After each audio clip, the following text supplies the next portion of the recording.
actually tried to do this video a couple of times and I failed miserably. And I thought, you know what, it's probably one of those things where if I can't, I never write a script. I don't want to write scripts because I feel like other guys are the bigger brains, and part of my job is to be able to talk about things more colloquially so that it's more accessible to the general public without having to nerd out for a lot of years about the terminology of things. So I want to be able to speak more plainly. I want to be a bridge between the really technical and the communication to regular people about these ideas. But oh man, last couple of times I tried to do this video, I was just failing. I was just fading. I had massive brain fog. And I thought, but the reason I don't do scripts is because I think if I can't just say it, then I probably don't understand it well enough. And I'm really glad to say that I think my instincts on this one were actually correct. I left it, I thought about it some more, and I think I've actually got... it randomly came to me. The wheels are just ticking away in the back of my brain, and I think I was correct. I was tired because I'm extremely busy at the moment. Extremely busy, but also I was fogging because it wasn't clear enough what to say. I had the feeling in my head, but I didn't know how to express it. And I'm glad to say that I think I do now. So let's do it. First off, I have to say I really appreciate the donations, guys. It's amazing. And you know what? It did have the desired effect on me because and I'm having a couple of weeks of being extremely busy, almost on the edge of burnout kind of thing, and just really hammering it. But you know, someone buys me a coffee and I get a little notification through PayPal, and it's like, wow, that's so awesome. I've really got to get to work, and I start shifting my focus back onto this because I feel that responsibility now. I feel like I just, you know, I can't leave it hanging. I can't do what I did years ago and just come back to it when I feel like it.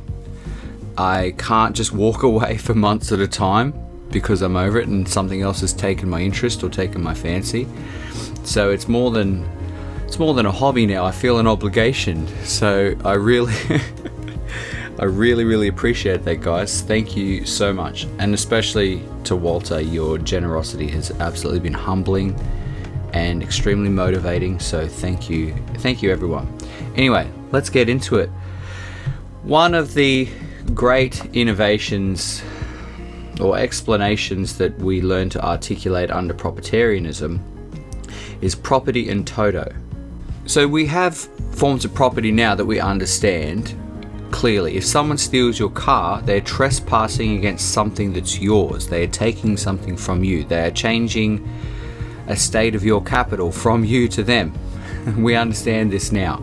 But one of the great insights and explanations of the proprietarian framework is the way that it expands these to other things, to more things that are than obvious, like your car or your house. Okay, so one concept is property in toto, and that is an empirical definition of property, which means anything that people will invest in or act to defend. So anything that people will invest in and will act to defend. And you know, like a more colloquial way to say it is whatever people value. Okay, whatever people value, because the core concept of proprietarianism is, it's not a concept of proprietarianism, it's just a proprietarianism describes it puts language to a core concept of reality, and that is the stable relationship. The stable relation, the win-win interaction is what, so reciprocity, in other words, win-win interactions, create stable relations in society and helps us stave off entropy. I still feel like I'm getting a bit too technical. If you don't fuck with what people value, they stay happy. If you don't trespass against people, what people value, whether that be something material like their car or something immaterial like a social norm, if you don't trespass against what they value, they don't feel like you've ripped them off, they don't get angry, and they cooperate in a happily under productive, warranted, free of external costs interactions, win-win interactions, and you can still maintain a functioning society that gets better instead of getting worse. It keeps moving in a more positive direction rather than a dysgenic direction. That makes sense. So if you steal someone's car, they get angry. And that's embedded in law. But what is not necessarily embedded in law right now is if you screw with people's social norms, that you can see that also as a form of theft or trespass against property. Hope that makes sense. We're warming up. I'm only a couple of sips into my coffee, but we'll get there.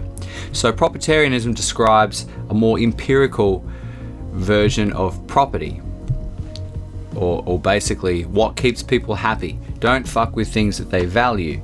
But one of the great things you can take from that is you can start looking at violations against social norms or immaterial forms of property. You can start seeing them the same way as violations of physical property. You can start seeing them as a consumption. So with that in mind, let's look at this. What's going on here? I got the idea for this video because my wife loves her beauty mags. My wife is a beautiful woman and she appreciates beauty, and she appreciates accentuating her beauty through fashion and being creative with her looks and her signaling and all that sort of stuff. And so she pointed me to the fact that they're wheeling out now this Ellie Goldstein. Ellie Goldstein is the new model doing the rounds. September 2020, so this is late last year.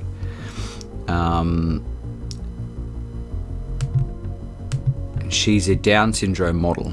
And of course nobody's going to be surprised that her name's Goldstein, right? The essence of the question is when you can just start going, yep, of course they do that.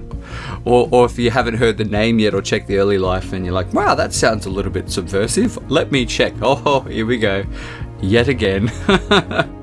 You can really start to pick it. You can start to pick it because you understand, you can start to see, like reading the Matrix, you can start to see how people's brains work because you can read the argumentative techniques that they're saying or writing. You can see the language techniques that they're using.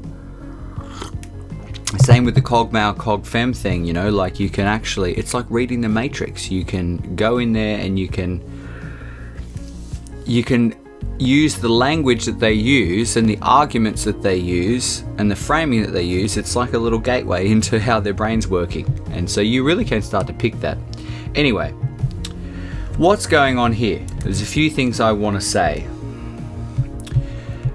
I think to do a full analysis of this situation, you have to understand that this industry was built on beautiful women. So what we could say there is that there is a stored capital and there is a stored value in these magazines and the beauty fashion industry around these magazines, in that whole industry, that made use of beautiful women.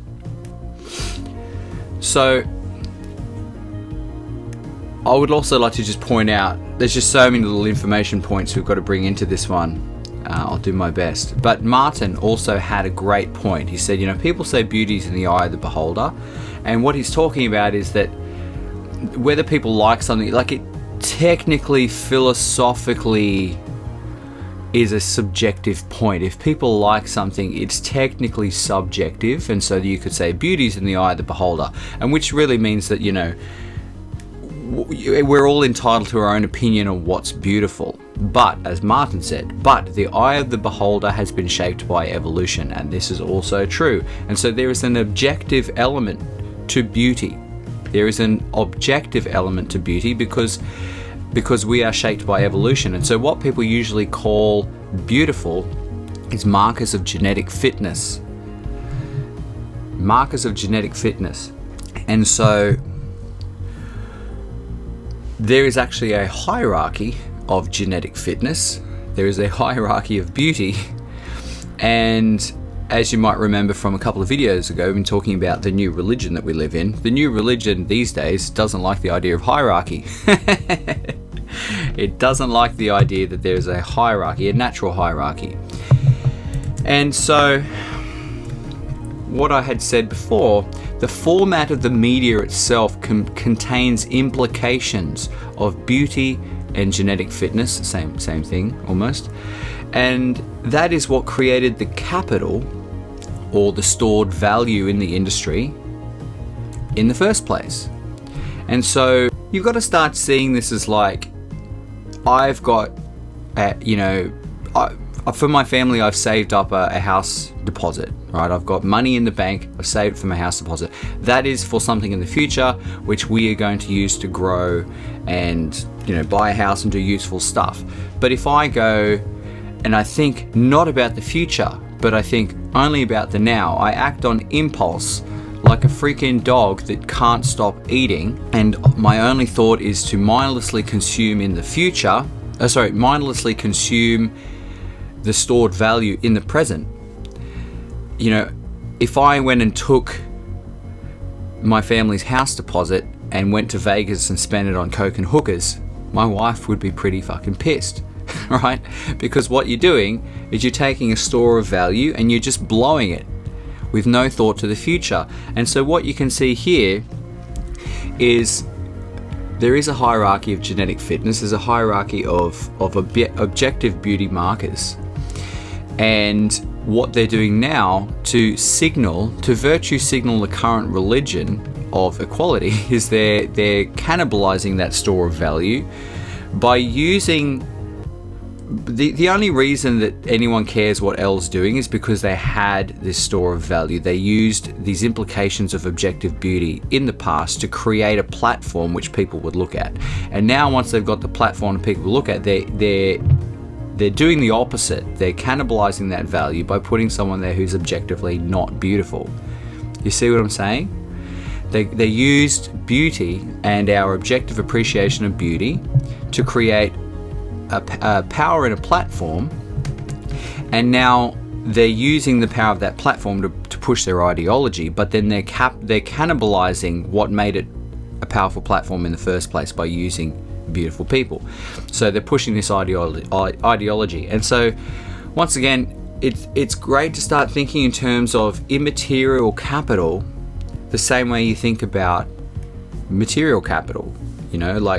Like I said, this is like running with the money you've got stored in the bank and just blowing it on nothing. Because what'll happen is that if you stray away from the things that made people care about beauty mags in the first place, well, they're not going to care about it in the future. So you're essentially cannibalizing that industry to push your virtue signal of the current morality, which is equality. But more than this, what they're trying to do is they're trying to socially construct a false promise that we can be free from the hierarchy of genetic fitness. And so there is a hierarchy of genetic fitness which is somewhat objective because it relates to, evolution. And they're trying to socially construct, which means saying, well, we're all going to say she's beautiful, and so you all have to act like she's beautiful because we're just going to basically wishful think our way into just forcing that onto you. Well, yeah, she's beautiful, yeah, cool. But they're trying to imply that anyone can be beautiful, that there is no hierarchy of beauty or genetic fitness. There is equality. Everyone with the right makeup, whatever, can be beautiful, blah, blah, blah, blah. That's what they're trying to do. And once again, a lot of this communication is in looking at the whole platform, okay, the whole form of what's happening, or even say here. if you're being honest, you know, this is Vogue. It's supposed to be for beautiful people, but this person's not genetically fit. They're not reproductively attractive, and that's kind of what it comes down to a lot of the time. You can't just dress up anyone in these clothes and say, well, they're beautiful, but they're not reproductively attractive at all because they're genetically unfit.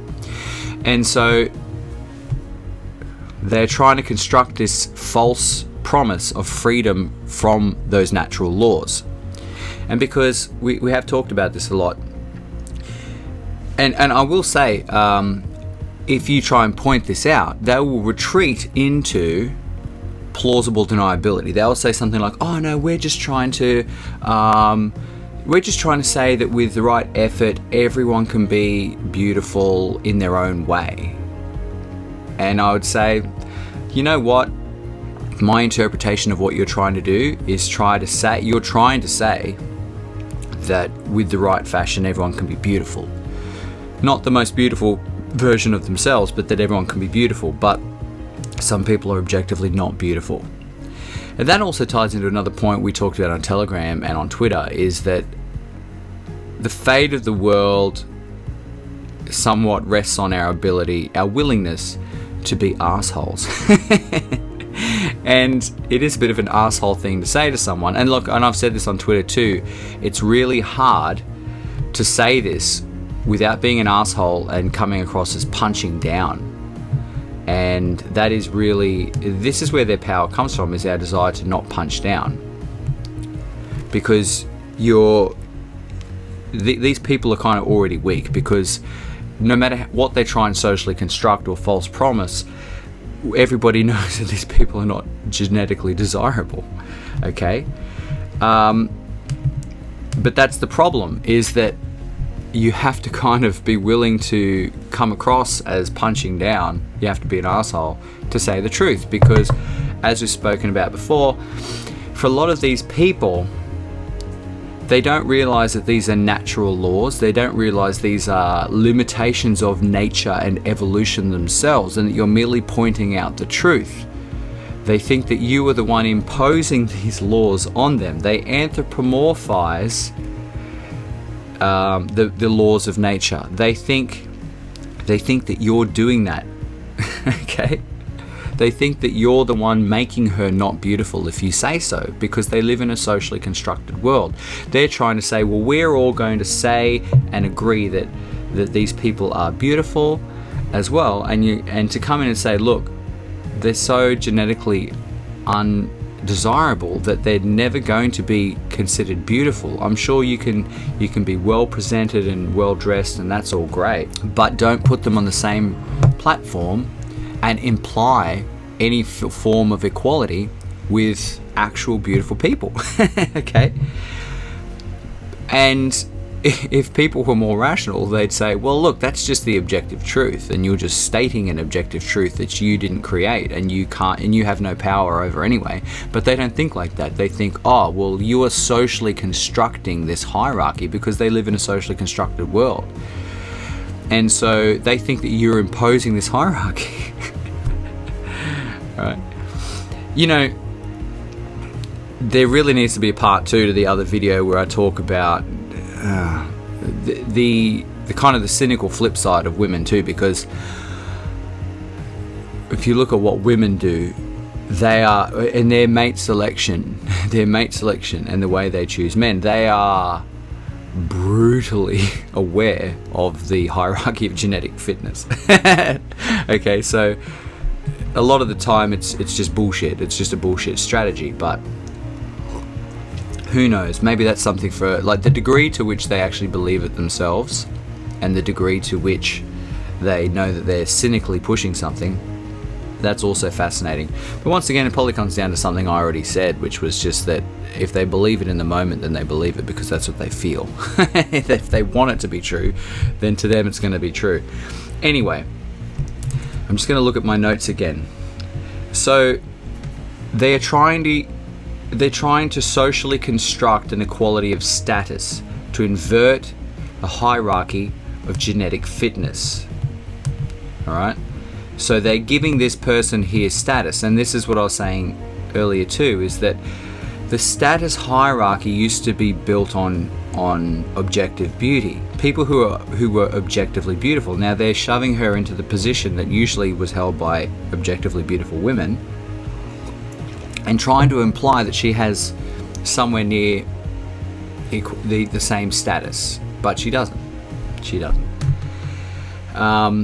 Yep, they're trying to socially construct a false promise of freedom from the natural hierarchy of genetic fitness, but they can't, because that's just true. The other thing too is, they're trying to create this status that isn't based on merit or objective value, is because they're lying. You can see that they're lying, and someone put that in the Telegram too. They're status hacking. They're trying to do a status hack where people are trying to get status that they don't merit, and whether you do that actually through merit of your actions, or even just merit of your genetics. And you know what? People always say, oh, you're just born this way, with beautiful people. And that's actually bullshit. It is actually bullshit. In a lot of ways, coming across as beautiful can be a marker of agency as well. Because it doesn't matter how good your genetics are. It's one of those things where, people have genetic limits, that's sure. But when you start looking at people who've really done something with their body, I mean, you can't make yourself taller, but you can definitely have an eye for style. You can definitely train the way you present yourself, your facial mannerisms. You start looking at models, the way they walk. These are all trained skills which you have to have, almost like some kind of performance awareness of, almost like a dancer, but not like a dancer, but you know what I mean? They have to be aware of the way they present themselves, the way they stand, the way they walk, and also they have to have a huge amount of agency over what they eat. And I think this has been one of the most blatant indicators of people's level of agency these days, in these days of readily available calories. Food is everywhere and cheap. Not good food, but I guess you could call it food. It's everywhere and it's cheap, and so the people who don't have agency just shovel it in their faces and become obese. And that's why I think, people who are fit and maintain a good physique, it is a indicator of agency as well. So look, it's also a bit of a lie when people say, oh, they're just born like that. Like you look at a fitness model or whatever, or these Victoria's Secret models. Yeah, you might be born with the height and the bone structure and the face structure, but other things on top of that, such as your weight and your appearance, the way you move, the way you present yourself, and probably even the way you navigate the industry as well. A lot of these things are actually going to come down to your agency. They are going to be more under your control than your genetics. And so once again, there's a bit of a lie there.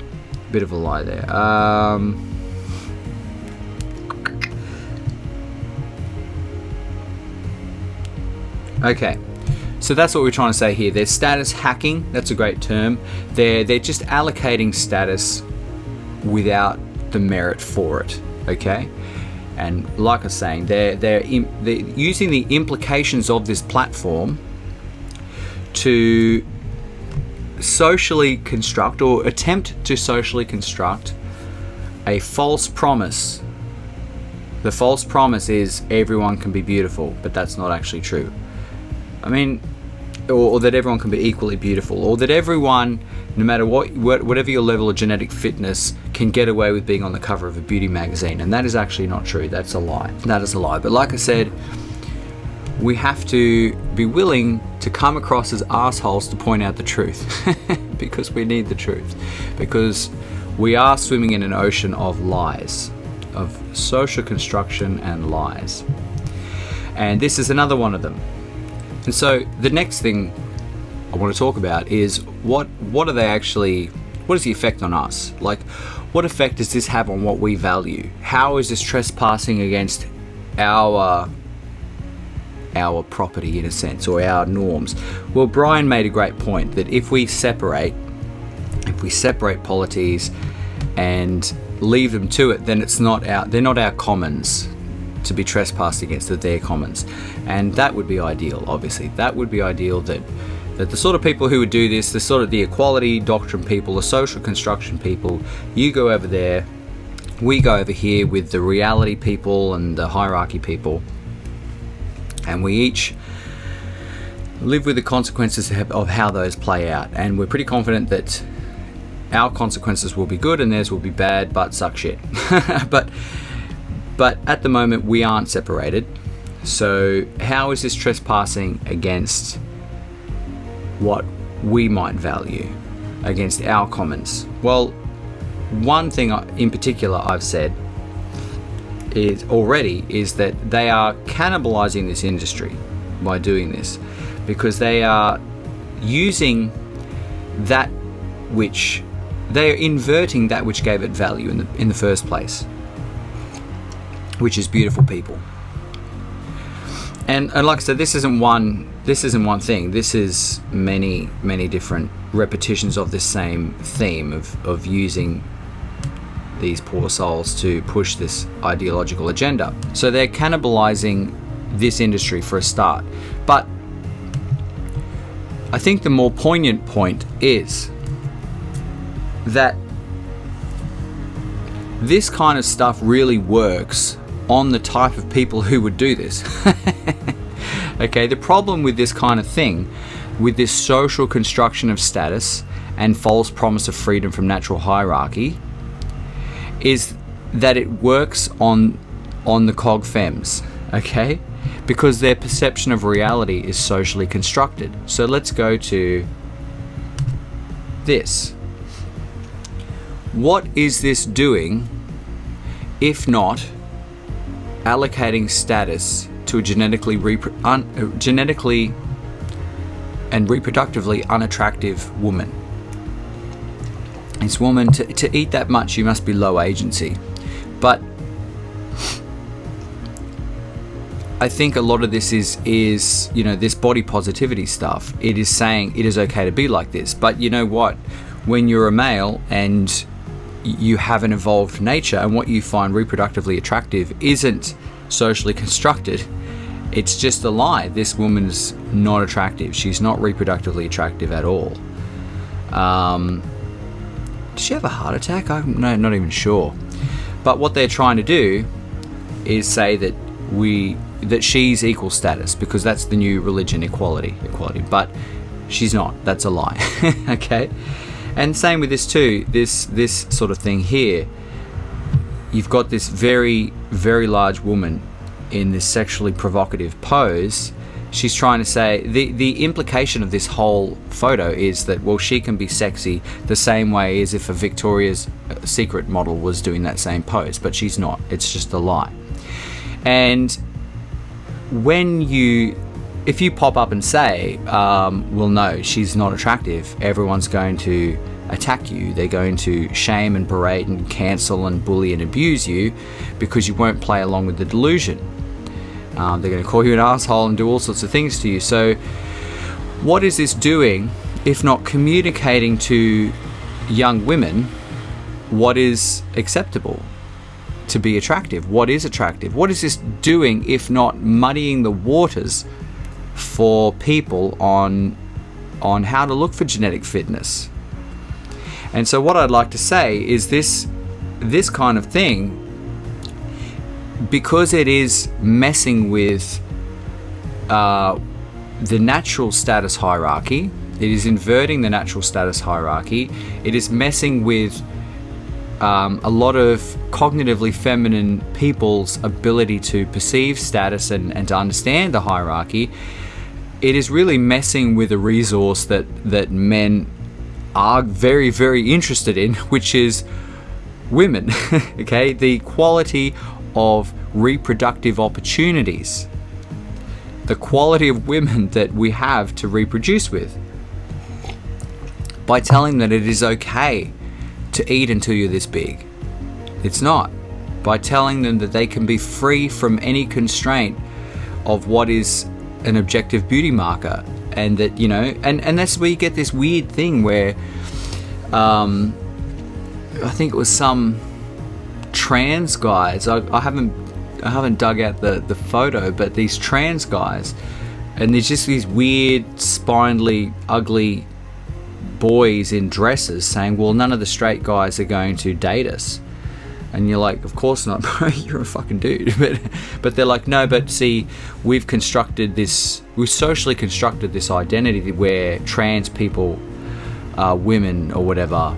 And we are women now, but we're just women with penises, and we're wearing dresses and really shitty makeup, and we look like demonic drag queens or whatever. But they will, I don't know to what degree, but at least act as if they are genuinely bewildered why nobody wants to have sex with them. It's like, because you think that you're a woman because you live in a socially constructed world where if you and everyone else says it, well, it's true, but I don't. I live in an empirical world, and empirically you are not what I would reproduce with. Another thing that ties into this too is that conservatives have a disgust response, and when you put people like this in a situation that is implying that they should be found reproductively attractive, it definitely in me triggers a disgust response. And that is definitely trespassing on something I value, is walking around in my society, in my commons, and not having my disgust response triggered by lies. But look, I think that's one of the big things, is that this does affect a resource that men are heavily interested in, which is women, because it is messing up their ability to perceive the status hierarchy, the beauty hierarchy. You know, on a more esoteric level, like what I wanted to say is that they're destroying the concept of beauty. They're destroying the concept of human excellence. They're destroying our ability to perceive, or more say, they're consuming our ability to perceive and appreciate beauty. And, you know, beauty is something that provides mindfulness and enjoyment, you know, and so people do value it a lot. So what do we do about it? Well, you have to defend it. If nobody defends these commons, then it's not property and you lose it. So you deserve what you defend. In my personal life, you know, with this thing in particular, this was presented to me by my wife, and she's like, oh, I can't believe that. She was disappointed at the, you know, the wokeism of this. But, you know, even she had a moment of feeling a huge, overwhelming amount of empathy for the Down syndrome model. And I just said, come on, don't lie. You know she's not beautiful. Oh, but it just feels so bad to say that. I'm like, yeah, but she's not beautiful, okay? Like, there's no one here. You don't need to say it in front of anyone else, but don't lie to me. You don't need to you don't need to save face in front of me about this or whatever, or maintain this lie. There's no one else here. It's just me and you. And just be honest. She's not beautiful. She's not reproductively attractive. And there's nothing we can do about it. It's just nature. Sorry. And she's like, yeah. So I talked her around about that. And once again, you know, I could have come across as a bit of an asshole, and you can do this in your own life. Just say to people, come on. Just be honest. She's not beautiful. All right? And I did, you know, even with these people, they have the overwhelming empathetic response of saying, oh, but you know, like, we just want to make them included and we want them to be kind of equal, and it's kind of nice that no. I used the analogy and said, okay, you might have some Down syndrome kid or whatever, and he might feel left out because he can't fly the plane. You know, but that doesn't mean you take him up to the cockpit and let him fly a plane full of passengers just so that he can be included. Because what becomes apparent there is what you're putting in danger is all the other people, the cost towards the other people in this drive to include this person who really shouldn't be there based on any objective merit. And it's the same thing. It's just more removed. It's harder to see, but what you're doing here, the cost to other people, is you're messing with our reproductive commons. You're messing with our ability to perceive beauty. You're messing with our ability to pursue beauty. You're messing with our ability to pursue and reproduce with beautiful people, and therefore, you know, make society better. You know, keep on improving.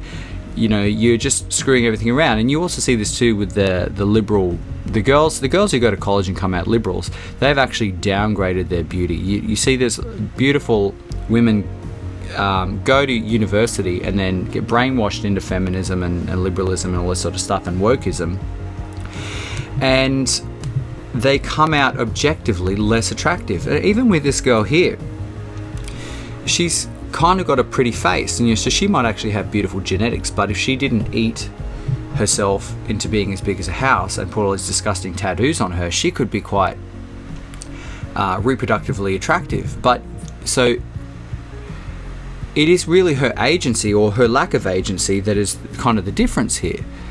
It is her programming that is the difference here. It's the ideology and the values and the assumptions that she's working under that's probably made the difference here. And if she had a different programming that said, you should have agency over what you eat, you should exercise, don't get tattoos, they're a gross symbol of aggression that doesn't really make you look very feminine, and don't be as big as a house. She could have actually been reproductively attractive, but because she got the wrong programming, she fucked it. Okay, and that's the way they trespass against things that I certainly value, and I'm sure all other men do value. Is they are, like I said, they are screwing with a resource that we do care about very much, which is the quality of our reproductive opportunities. And I'll say it again, because these people do live in a socially constructed world, this type of social construction works on them to varying degrees, but it does work on them, unfortunately. So, another thing, if you look at the allocation of status these days to alternate sexualities, shall we say, homosexuals. If we look at the allocation of status, I've always been like, look, you can make being gay high status all you like, but I am very strictly not.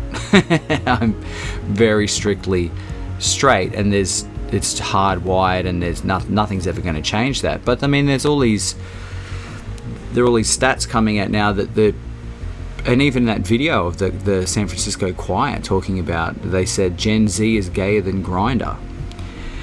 I would have thought sexuality is much more hardwired, but once again, for a certain percentage of the population, I've had to morbidly rethink that assumption, and maybe I'm just projecting my extreme sort of empirical systematic brain onto that. But maybe, even for a lot of men, low testosterone men, that the sexuality could swing either way depending on how they're programmed. Anyway, so look, these people are eating stores of value, right? Just as surely as they go into your house and steal money, they're stealing from your social commons. They're stealing from the social technologies that we use to keep making our society run and run better. Our eugenics, in a sense. They are consuming them to the point where it's becoming dysgenic, because this social construction and false promise that we can invert these natural status hierarchies is programming people the wrong way. They're programming people into dysgenia.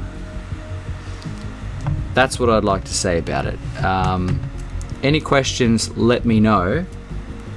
But look, yeah, just to round off, like what I want you to do is realize that these people are they're stealing from the future. They're stealing from the future in order to virtue signal the dominant religion of equality and feminine herd morality in the moment.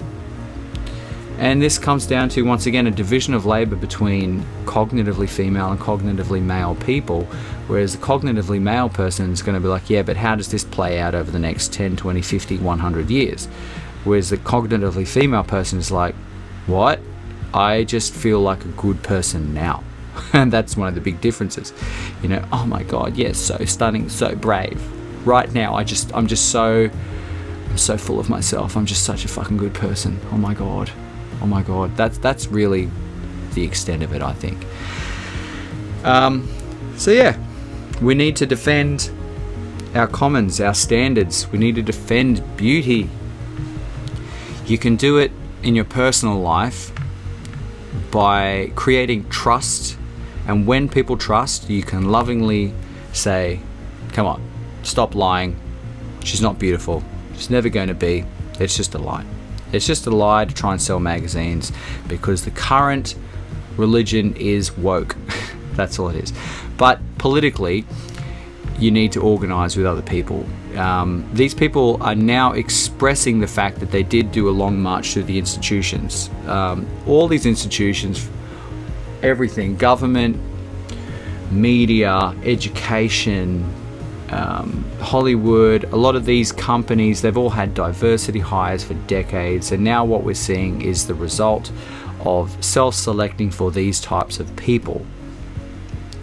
Okay, so you need to pursue power in your own life as well, so that you can try and reverse this a little bit. And you need to hook up with other men and work in a tribe to have some power to reverse the dysgenic spiral and consumption of everything that we hold dear.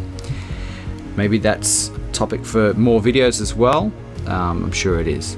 Anyway, let me know any questions below, any thoughts you've got about this too. I'm sure there are a million ways that we can express what is going on here, but I do think the most technical way to say it is that social construction of fake status, and they're implying a false promise that we can be free, that they can be, because I don't think they'd extend that courtesy to the men that they're choosing. I don't at all.